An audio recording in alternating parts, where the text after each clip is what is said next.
Whakaro whaku pa ia maurunga. Sa mōgo pōko pōko. Ka rofa lava. O ki mga kuringei aso. Waku ua o kou mamalu mau kou pa ia. O ngolo kou mangakuro kou mafukanga ma le fionga e wharisaiku rua kua. Whaafikai rea fio mai. Whaafikai kala au mai. O leo o mau o rungai le wha moe moe. O le fionga ki a Kongo.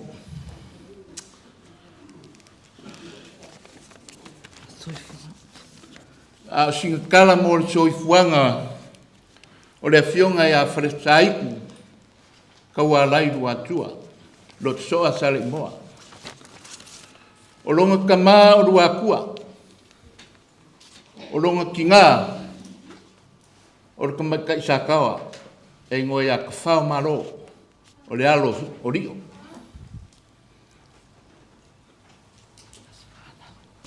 O wharisaiku.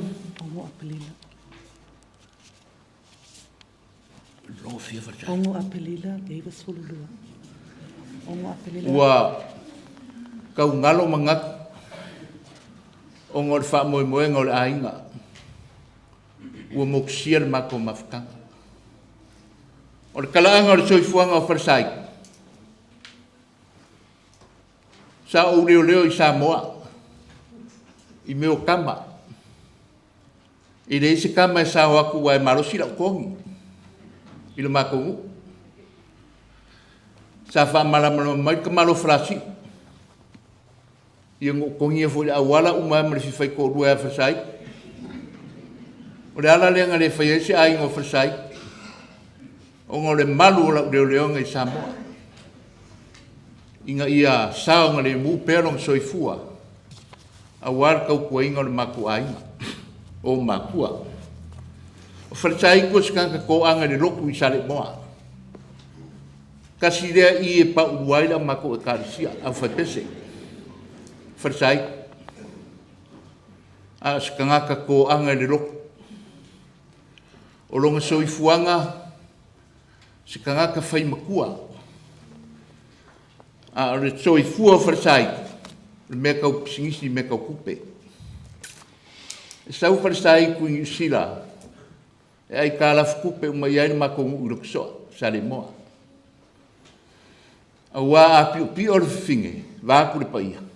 I o kenge le lady ma. Wā e rea amsisi e. E whewhai wharisai ku i aro. Sale moa. O se kaka sa wā. I le vāngu ngofo i marengu. Sa whai e kausi e wharisai ku le awa luma o le makongu. Le ise mea marepe. Mau popo. Ko anga ni roku. Sia le au whaipese. Kasi le i pa uwail mako au whaipese. Wharisai.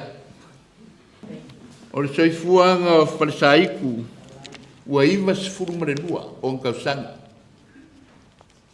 Wharisai ku foi ua mariu kao pou longa soifua. E leo skakang whaia se aina.